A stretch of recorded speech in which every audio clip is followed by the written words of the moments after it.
ความยินดีนะครับต้อนรับทุกท่านเข้านะครับร่วมสัมมนานะครับหัวข้อสัมมนานะครับเดี๋ยวผมขออ่านนิดนึงนะครับก็จะเป็น APEC นะครับ and Thailand Trends and Challenges on the Pacific Rim นะครับอย่างแรกที่ขออธิบายก่อนนิดนึงก็คือว่าเนื่องจากว่าวันนี้วิทยากร2ท่านนะครับท่านหนึ่งจะใช้ภาษาอังกฤษนะครับแล้วอีกท่านหนึ่งก็จะใช้ภาษาไทยนะครับเพราะฉะนั้นเราจะเป็นสัมมนาแบบไฟอินพัวนะครับเราจะมีทั้งภาษาอังกฤษและภาษาไทยผสมกันไปนะครับโดยที่ก็เดี๋ยวพอวิทยากรท่านแรกบรรยายให้เป็นภาษาอังกฤษก่อนนะครับแล้วท่านที่2ก็เป็นภาษาไทยหลังจากนั้นเนี่ยถึง Q&A เนี่ยนะครับก็ตามแต่ทุกท่านจะสะดวกนะครับจะถามภาษาไทยหรืออังกฤษนะครับก็ได้นะครับแต่ว่าเดี๋ยวทางผมจะช่วยแปลนะครับให้คุณไมเคิลครับก็วันนี้เนี่ยนะครับเรามีวิทยากร2ท่านนะครับทั้ง2ท่านเนี่ยจะมานะครับเล่าให้พวกเราฟังนะครับเกี่ยวกับการความร่วมมือหนึ่งนะครับที่จริงๆแล้วทุกวันนี้เนี่ยเราอาจจะได้ยินชื่อน้อยลงแต่เมื่อก่อนเนี่ยเราต้องน่าจะได้ยินบ่อยครั้งนะครับก็คือความร่วมมือที่ชื่อว่า APEC นะครับAPEC คืออะไรนะครับ APEC สำคัญยังไงกับประเทศไทยนะครับคำถามเหล่านี้เนี่ยอาจจะเป็นคำถามที่หลายท่านนะครับยังไม่ได้ทราบนะครับก็วันนี้ก็จะเป็นโอกาสดีที่เราจะได้ทราบนะครับวิทยากรท่านแรกของวันนี้เนี่ยนะครับจะเป็นคุณไมเคิลชัปนิกนะครับ Well, I have to introduce you in English now, right? Okay, so Michael Chapnik is the APEC Secretariat Communications and Public Affairs Director, right? And he's now based in Singapore. He's responsible for communicating APEC's key message, engaging stakeholders, supporting APEC member economies to build awareness, and understanding of policies and outcomes. And so Michael is overlooking the APEC activities, communication activities, right? Actually also include public affairs, media outreach, publications, corporate affairs, and online activities. So Michael, you are like the face of APEC, right? You outreach to give all the information about APEC. Okay, right. And the วิทยากรท่านที่2นะครับจะเป็นอาจารย์สุพัฒน์ วัชราไสยนะครับอาจารย์สุพัฒน์ก็เป็นปัจจุบันเป็นผู้อำนวยการนะครับสถาบันความร่วมมือระหว่างประเทศของมหาวิทยาลัยธรรมศาสตร์นะครับอาจารย์สุพัฒน์เองก็เป็นอาจารย์ของคณะเราเนี่ยครับอาจารย์คณะเศรษฐศาสตร์ธรรมศาสตร์นะครับแต่ว่าอาจารย์สุพัฒน์อยู่มานานแล้วตอนนี้ก็มีเป็นผู้เชี่ยวชาญพิเศษใกล้เกษียณด้วยนะครับอาจารย์สุพัฒน์เป็นผู้เชี่ยวชาญพิเศษเลยนะครับด้านความร่วมมือระหว่างประเทศนะครับก็มีประสบการณ์เป็นที่รู้จักกันในวงกว้างเกี่ยวกับงานวิจัยเรื่องการร่วมมือ free trade นะครับ free trade agreement นะครับ Okay, I would suppose we should be ready for the beginning of the seminar.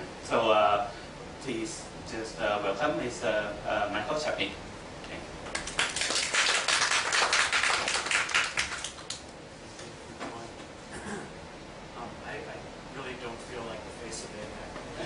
Behind the scenes.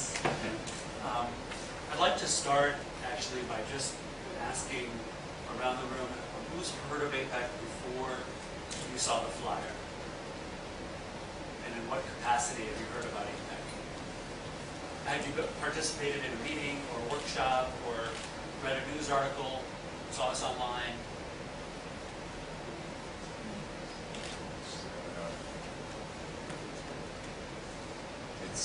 APEC's been around a long time, and they're part of the landscape almost in academia.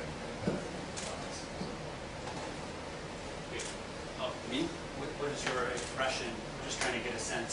Oh, I thought you were holding the meeting every 2 years or every year, I don't know. Every year, right? And sometimes you came to Bangkok and we welcome you. I'm out of here. Great. So in my presentation, I'll talk about APEC's mission and background, talk about the economic significance, which I think is really important to this particular group and this faculty, some of our achievements and success stories over the last 25 years, give a bit of context in terms of how member economies and hosts have chosen the themes, which are, in my view, balanced against world events, global events and domestic events, which cause hosts to choose those. I'll also talk about some of the trends that we're seeing, and if we have time, I'll get to the APEC priorities for 2015. I have also integrated some video into this presentation. So to start, if you don't mind, let's start with an introductory video.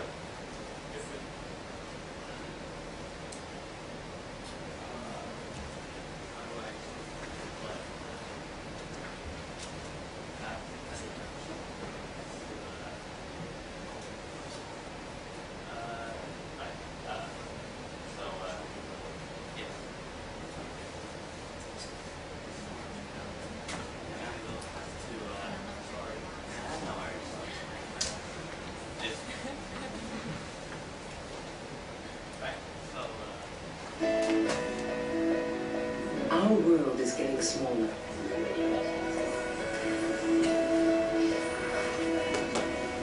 People, businesses, and economies grow closer together. At APEC, we imagine the possibilities when there is dialogue and cooperation. When diverse communities work together through trade, good things can happen.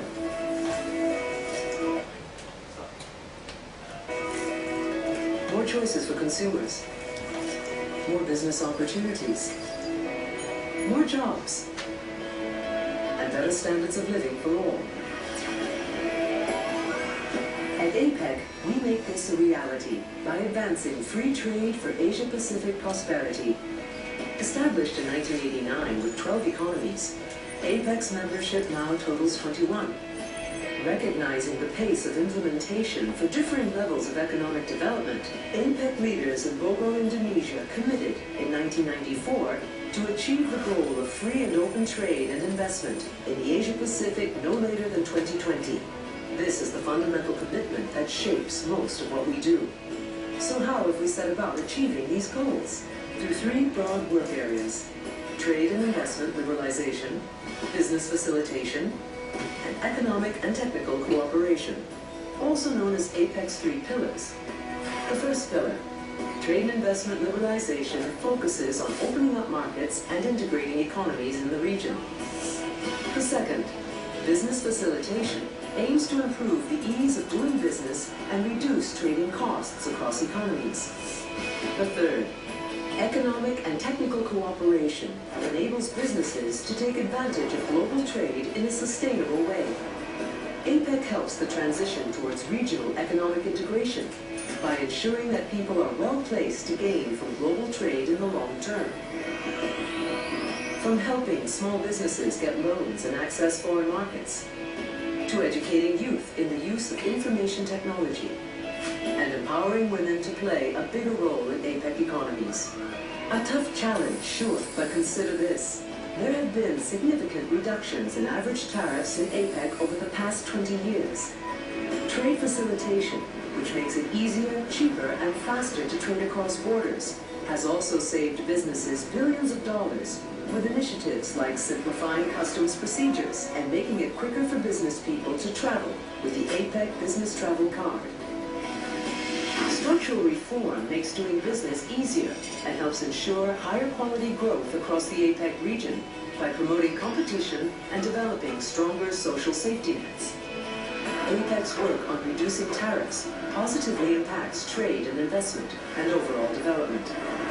Over a span of 10 years, the GDP of many APEC economies grew dramatically. Employment increased significantly, and poverty was greatly reduced. Going beyond traditional trade and investment areas, APEC also undertakes work that reflects new regional challenges. Implementing projects that help the region reduce disruptions in the supply chain in the event of a disaster. Developing guidelines and building the capacity of economies and businesses to help them deal with pandemics. And focusing on strengthening energy security to help build a sustainable future. But as the world grows ever smaller and economies grow closer, APEC's role becomes ever greater and more relevant. so that as incomes rise, poverty falls, and the gap between developing and industrialized economies narrows, there really can be progress for all. APEC, advancing free trade for Asia-Pacific prosperity.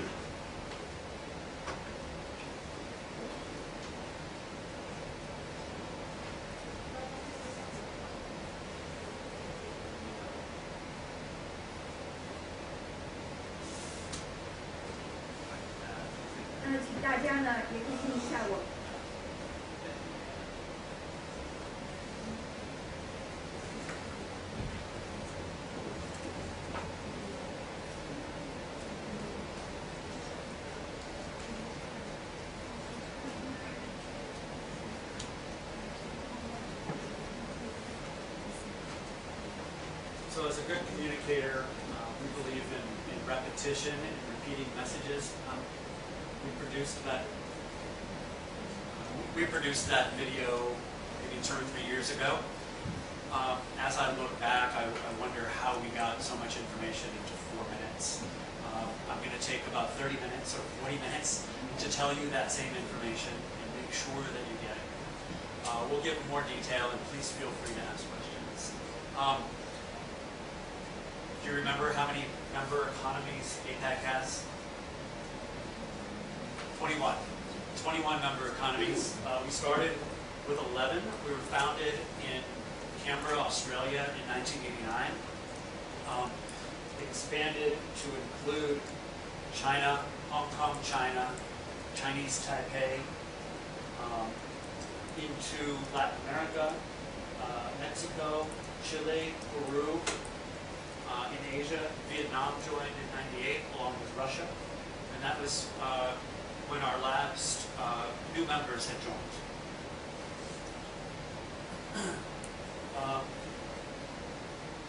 APEC's economic significance is pretty stark. We account for 57% of world GDP, 47% of global trade, and 39% of the population. And I think what's interesting for me, and I don't have a time series graph here, but when I first started giving this presentation 8 years ago, we were at about 52% global GDP, and I think around 47% of global population. So I think there's a story to be told there. Global trade, though, our percentage of global trade has remained about the same, around 47%.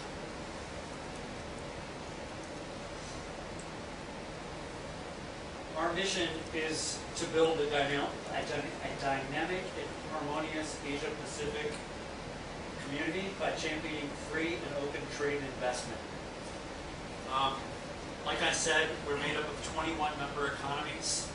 We operate on a non-binding and consensus principles. That means that APEC does not make signed agreements. We don't have an international charter like the UN or other international organizations. Our only agreement is a domestic agreement between the APEC Secretariat and the government of Singapore, which allows the Secretariat to exist. Otherwise, everything is done on a voluntary, non-binding consensus basis. The host economy every year sets priorities, and like Jordan said, we meet once a year. We have about 150 meetings per year. The leaders meeting, which is the one that gets the headlines globally, is once a year, and each year APEC meetings are hosted by a particular member. So this year we're being hosted by the Philippines. Thailand hosted in 2003. And we're an incubator of ideas. At least that's what we like to say about ourselves. We get criticized for the lack of non-binding commitments and taking this consensus approach.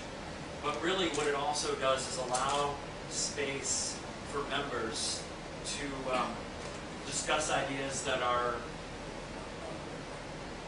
a bit more wild than in a binding organization, a bit more, they can explore a bit more as opposed to negotiating the details that need to be arrived at, and I can explain a bit more of that later. Yeah, like I said, I've been using the term member economies, and you'll hear that throughout this presentation. This is really, I think, probably a political economy type of issue where, as I mentioned, China, Chinese Taipei, and Hong Kong, China participate equally around the table. They're called economies because of that purpose. We're not nations or states or countries. We don't use any terminology related to sovereignty. And you will see that in our publications, on our website, and even around the meeting table itself.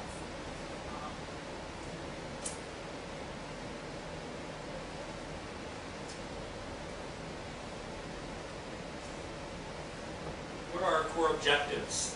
They're to develop and strengthen the multilateral trading system. By that, we're extremely supportive of the WTO, of the Doha Development Agenda. I think realistically, there's recognition that that is stuck at this point, and yet we are supportive of the other mechanisms besides the DDA at the WTO. For example, the arbitration mechanisms that are in place there. We see APEC as a way to increase interdependence and prosperity of member economies. And I know this might sound sentimental, but when I was a student studying international relations in 1989, I read a book by Joseph Nye about interdependence. And I sort of wondered what it was and thought, that seems like a cool idea.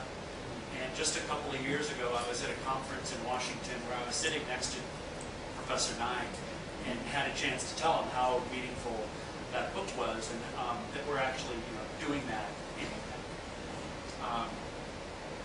And we're trying to promote sustainable economic growth. And I'll go a bit more into detail about how we're doing that a little bit.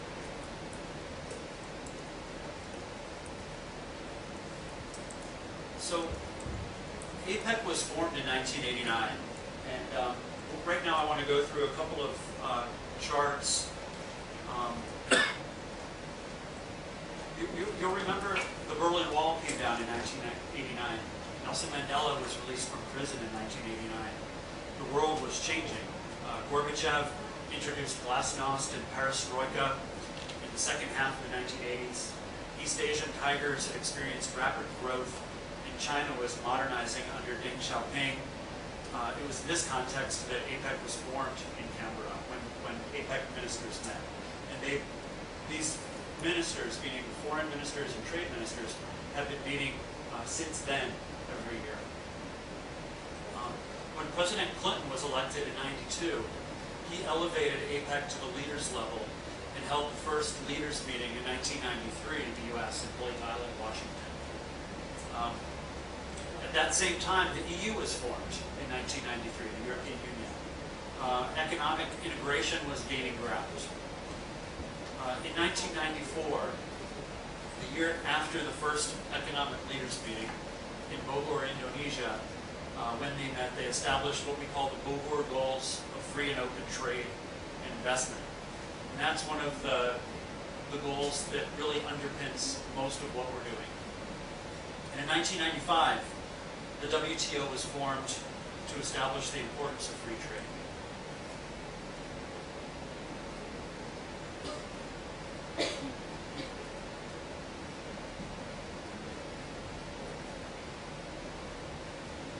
In the Philippines, President Ramos was elected in 1992 and began implementing economic reforms.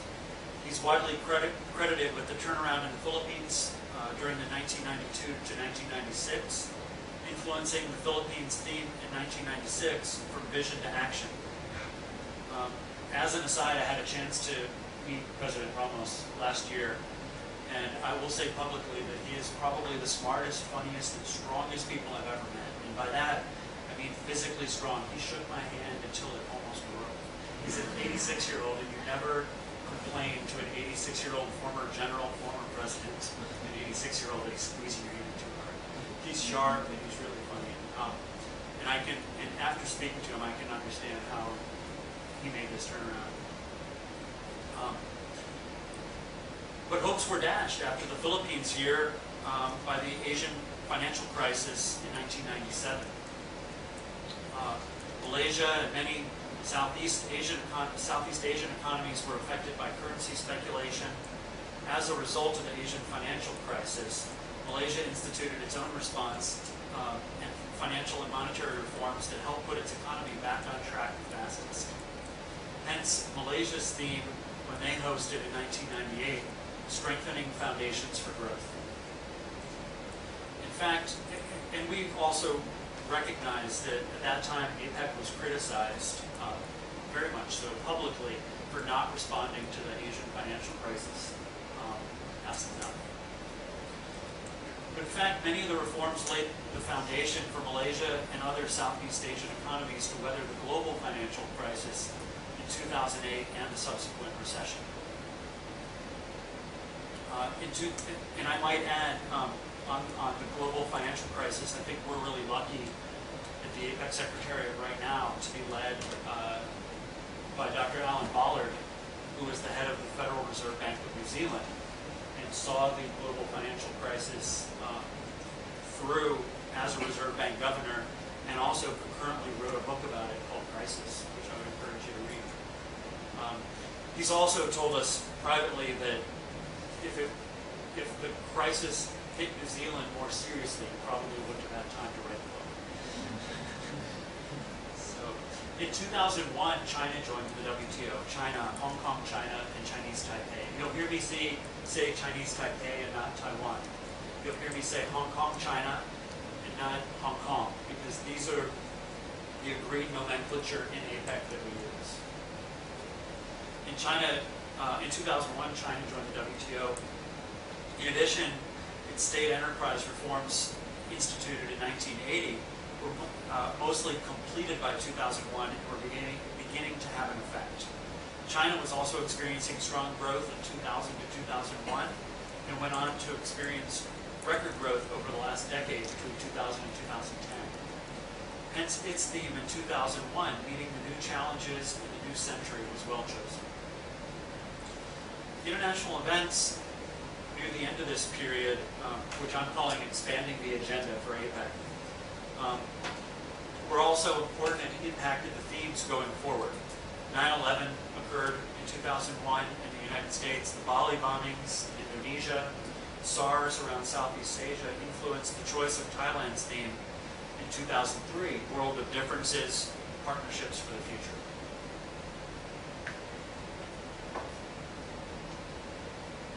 I expect that we'll hear more from you about this. In 2004, we experienced the Indian Ocean tsunami. It devastated the region and consequently had an economic impact. Accordingly, one of the priorities for Korea in 2005 was safeguarding human security, counterterrorism, energy security, health, and disaster response and preparedness. 2005, when Korea was hosting, was also a period when we were doing a midterm stocktake on how well we were doing toward how well we were progressing towards meeting the Bogor goals. Vietnam was also enjoying the effects of its Doi Moi, forgive my pronunciation, Doi Moi economic reforms begun in 1986. They were experiencing rapid growth also during this period, only second to China. But Vietnam was also well aware of the need for sustainable development. The theme they chose in 2006 highlighted the need for the APEC community to be dynamic so as to effectively deal with the challenges of a fast-changing international environment, and took into account that the APEC process is human-oriented. It made its year's themes responsive to the UN Millennium Development Goals.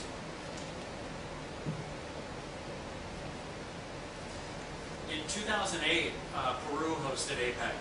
We began to see the resurgence of the Asia Pacific around this time. This may have been brought about by decisions by some economies to draw down forces in the Middle East. At the same time, attention was turned toward economic opportunities, largely driven by a need to rebalance the global economy. As Asia began to export more, demand for extractive industries, mining, grew, which therefore drove trade between China, the second largest economy in the world, and places like Australia, Chile, and Peru. In the middle of all this, the world faced a financial crisis, the global financial crisis in 2008, where liquidity dried up. Leaders needed solutions. Singapore, APEC's host for 2009, revised its focus from supply chain connectivity to financial reform, thus giving rise to the APEC growth strategy that emerged in 2010 when Japan hosted. Before this period, leaders always spoke about growth. After 2010, we added 5 adjectives to the word growth. The APEC growth strategy called for balanced, inclusive, secure, and sustainable growth. Nowadays, you rarely... There's the 5th one. Is anyone counting? Come back. Nowadays, you rarely hear a leader describing the need for growth without one of those qualifiers. And I urge you, when you're listening to the news, you'll hear those 5 words. As financial institutions grappled with solutions to the crisis, they all recognized that the world could not continue growth as usual. The U.S. hosted APEC in 2011 and chose green growth as one of its priorities. You'll recall that President Obama was elected in 2008 on a platform that promoted alternative energy and investment to create viable green jobs. Similarly, he was about to run for a second term in 2012, just the year after APEC hosted its meeting and its leaders meeting in November, less than a year before the election. And increasing exports and a pivot to Asia was at the heart of the economic strategy. I put pivot to Asia in quotes. It's likely that this theme, promoting green growth, was chosen because of that election platform. In 2012, APEC delivered on its commitment and finalized a list of 54 environmental goods like solar, water heaters, and wind turbines that will be subject to a tariff rate of no higher than 5% at the end of this year. I have trouble when I say these words to you because I think 54 environmental goods, that doesn't sound like a lot. 5% lower tariff rate doesn't sound like a lot. But these 54 environmental goods are based on a 6-digit harmonized tariff code. And this becomes pretty technical in trade speak. That means it's a classification of many, many more goods. That market's worth $300 billion, okay, just in Asia Pacific alone. So it's a pretty significant class of goods.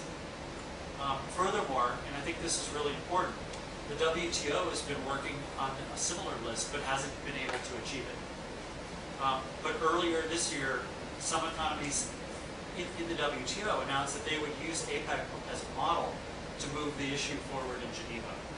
So we're seeing practices being implemented in APEC carried over to other global institutions.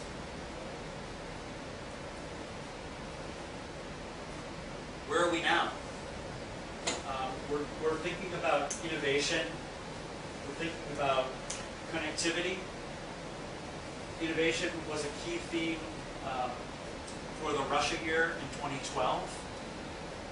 Connectivity was what we worked on in Indonesia, and I think Indonesia chose this theme for a couple of reasons. They saw an importance for the region to be connected through its supply chain and through its global value chain, but also there was a domestic need to work on connectivity. One, Indonesia is an archipelago of thousands of islands, and they are seeing different prices on different islands across their economy. They were also hosting the WTO at the end of the year, just a month after the APEC meeting, And at that point, they delivered the poly package. Last year in China, APEC leaders announced that they would explore the possibility of realizing a free trade area of the Asia Pacific, otherwise known as FTAP. And you'll hear that acronym, FTAAP, along with many other acronyms in trade. The TPP, you're probably aware of, the Trans-Pacific Partnership. There's the RCEP, the Regional Comprehensive Economic Partnership. This diagram, which unfortunately you can't see, shows the many different possibilities of how a free trade area of the Asia Pacific could evolve. And just for your information, I've been using a lot of acronyms, and I'm going to test you at the end of the talk. We have an app on the Apple Store and the Android Store that shows all the APEC glossary, the APEC acronyms. So I urge you to download it. There's a quiz on that app when you're feeling tired. This year, we're working on the terms of reference, how the study, the strategic study towards identifying a free trade area of the Asia Pacific will lay out. Next year, we'll start implementing that study, and probably by the end of 2016, we'll start to hear more talk about the FTAP and what the possibilities might be. But don't let the task of identifying terms of reference fool you. It's going to be a tough task, I think, negotiating between the member economies of how that study is going to work.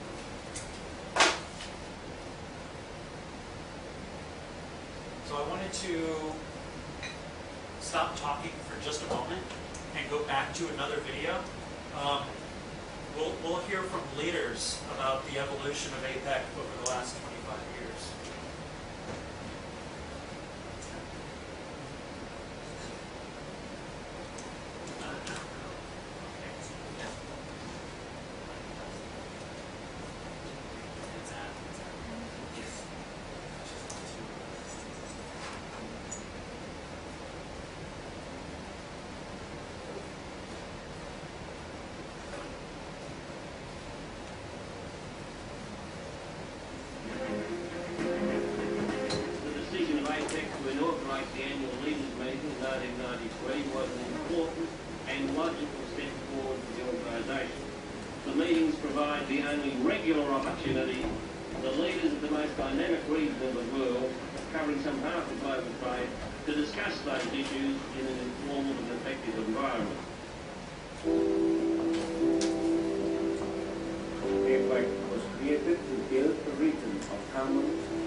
Today, nearly half of global trade takes place in Asia, Pacific, and 56% of the world's GDP comes from here. My own country, the Philippines, is the beneficiary from the more open environment for trade and investments. Economic growth is expected to exceed the initial 6.2% projection, and it will continue next year. Being a member of the APEC gives a lot of opportunities for companies to link the Pacific into many of the established economies around the world. Coming from a small continent with 57 free trade agreements with countries all over the world, many of them, 9 of them, with an APEC member country, I have to share with you our optimism and our commitment to achieve that goal. Because obtaining a world with a more free and open economy is something that we all know that is good for each and every country in the world.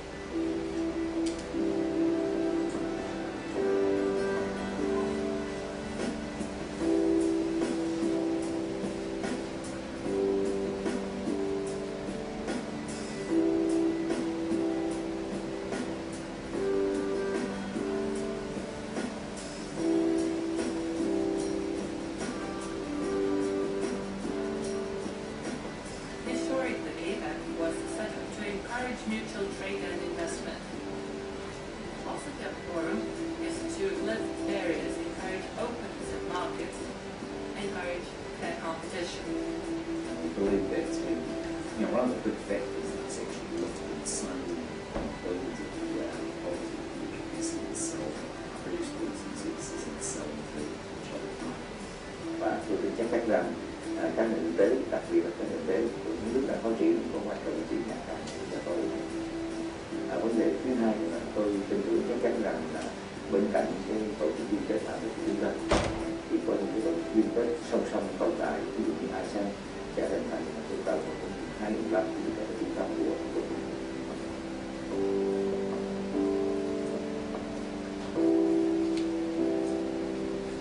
We are trapped in a false dilemma. The dilemma is either we promote the economic growth or we preserve the environment. And I say that there is no such dilemma because it is possible to achieve sustained economic growth and at the same time to reduce emissions. In this day and age, to think about growth and development without thinking about sustainability is just not sensible at all. We also have to be mindful of the effects on human health and environmental balance of other aspects of this unsustainable development. Women role models are critical. I come from a generation where there were very few women role models, and often it was hard for people in our country to even relate to those very few women who reach positions. So these days there's many other role models for women, and that does inspire women. And one thing, yes, that could be me.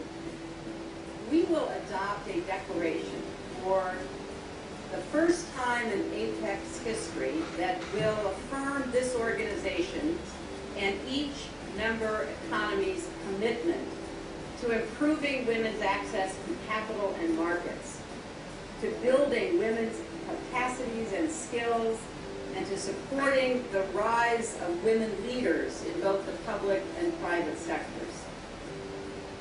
It is the economic benefit that people are really looking at. It's 3 meals a day, it's a better home, it's insurance for the kids so that they can finish college.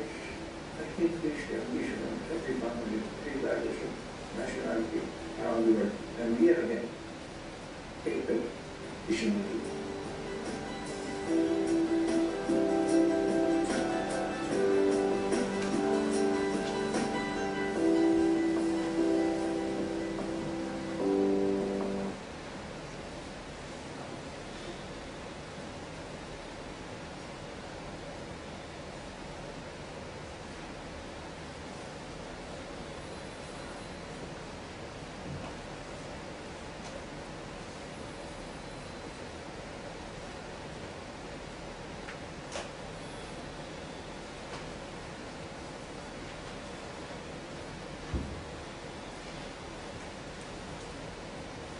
like I said, you're going to hear repetition. I'm sure you've heard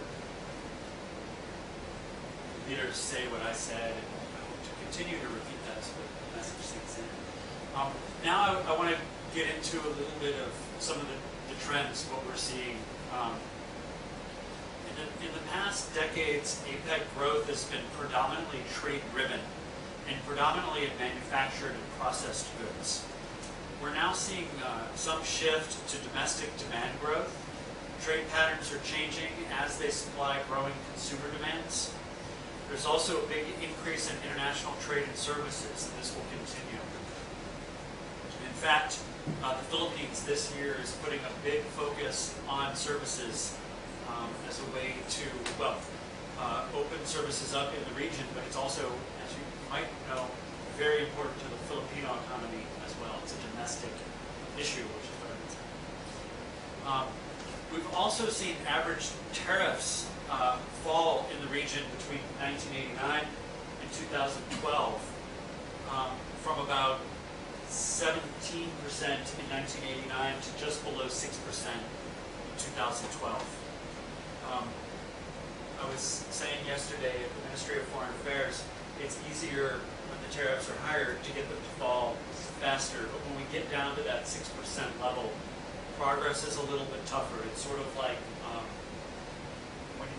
when you're young, you grow faster, you gain weight faster, you're getting taller faster, but when you get older into your teens, well, into your 20s and 30s, trust me, you grow less. It's also more difficult to lose weight.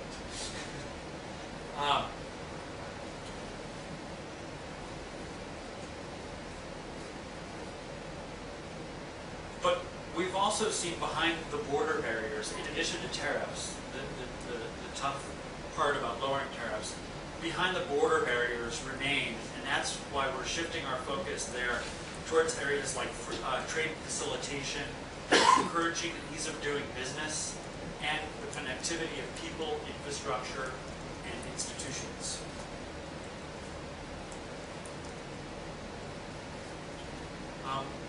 In a study we did to measure our second trade facilitation action plan, we saw that businesses saw savings of almost $60 billion in a 5-year period as a result of members' economies' actions that they took to ease business demands. We're actually seeing some real tangible achievements. Excuse me.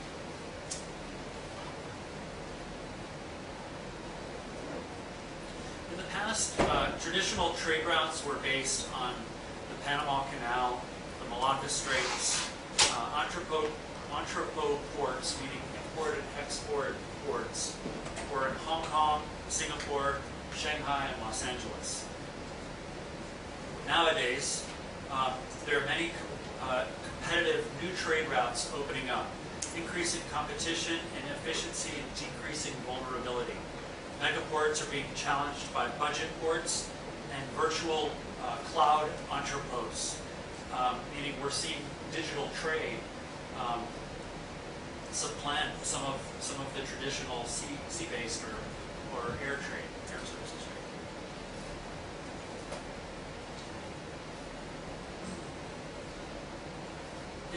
This is a complicated chart. You don't have to read it all in detail, but I'll explain it generally.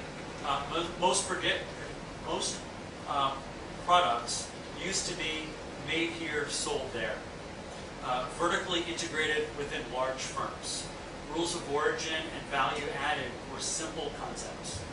Nowadays, we see an increase in intermediate goods, intra-industry trade, supply chains which use border transactions more aggressively and help SMEs to globalize. That means that rules of origin and value added are much more complex. You see in this example the iPhone, which is designed in California. Components come from different member economies that might be assembled in China and then sold, obviously, throughout the world. It's harder to know where a product is made.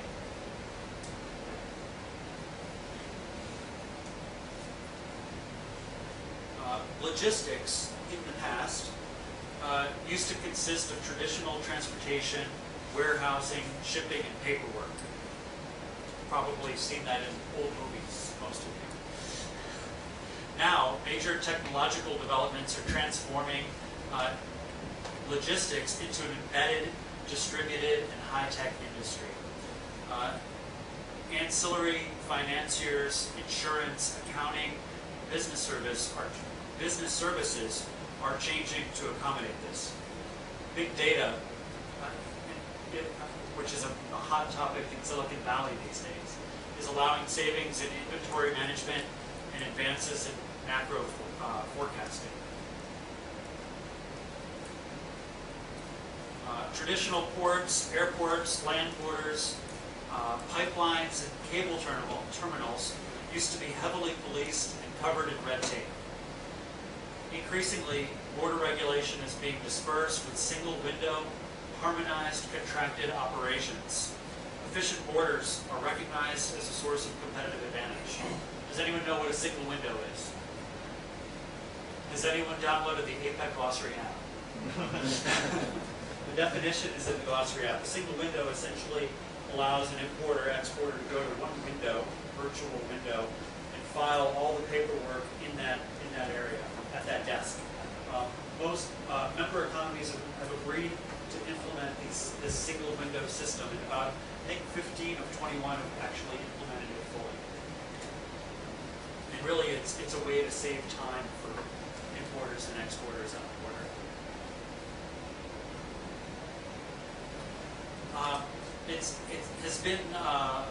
It has long been cheap to import and export capital, but traditionally that has been regulated separately from trade. Now there's some integration of capital and goods flows underway. You may have heard of the SWIFT foreign exchange systems, which is really allowing capital to move a lot more easily than previously.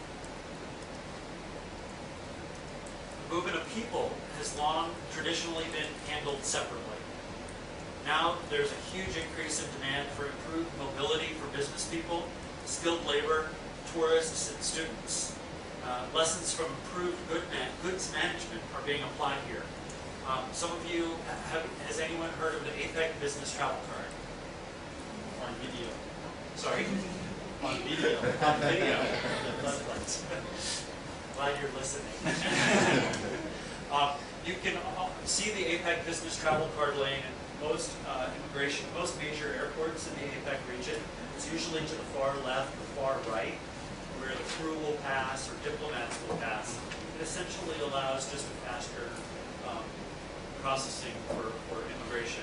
I think I've seen that in Singapore. Yeah. In the airport, they say that APEC card holders. Absolutely, and it's here in Thailand as well, in Bangkok. And in fact, I'm from the U.S., and the U.S. recently launched its version of the APEC business travel card, which is sort of not as complete as the other member economies like Thailand, meaning I don't get pre-clearance, pre-visa clearance, but I can use the lane more quickly. And I think that's going to be really important when I leave on Sunday, because I know the lanes are pretty crowded. Well, how can we get that? Sorry? Well, how can we get that done? How do you get it in Thailand? You apply through you that. have to apply through the สภานักธุรกิจนะครับแล้วขั้นตอนนี้มีค่อนข้างที่จะใช้เวลาประมาณอย่างน้อย6 ถึง 8 เดือนนะครับก็ต้องเป็นนักธุรกิจเป็นเจ้าของธุรกิจและมีรายงานว่าทำธุรกิจกับจำเป็นต้องเดินทางในภูมิภาคครับ The question: How do Americans get that? Go online to Google APEC business travel card. I think it's administered through the Customs and Border Protection. You fill out an online application for the APEC business travel card and for the global entry, which is the U.S. version of that. You apply for both. It's about $145 US for the application fee. It's issued.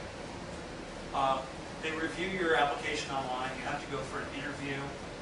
I went for my interview at the American Chamber of Commerce in Singapore. probably have to set it up with Customs and Border Protection at the embassy or when you're back in the U.S. And it was issued to me fairly quickly. I don't think it mattered that I worked for the APEC Secretariat, but I did let them know. But essentially, the card is administered by each individual member economy. The program itself was developed within the APEC Business Mobility Group. Well, a lot of interesting questions, but yeah, can we? Thank you. Sure.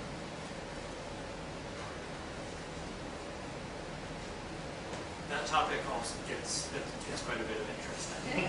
It's tangible. There can be tension between open trade and domestic security. As borders become open, criminal and undesirable movements take advantage.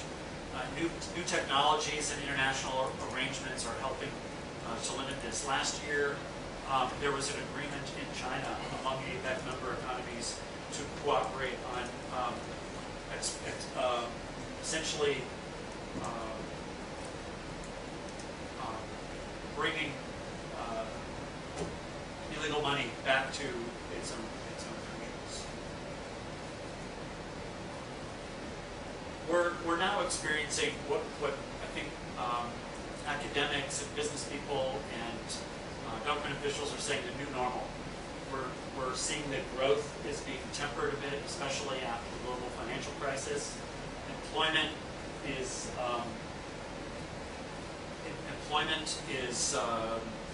growing a lot slower than previously. And so this year, APEC has taken on a theme called Building Inclusive Economies, Building a Better World. Remember what I said, inclusive growth, that's one of the adjectives. A study was done by the Pacific Economic Cooperation Council that found that among stakeholders within APEC,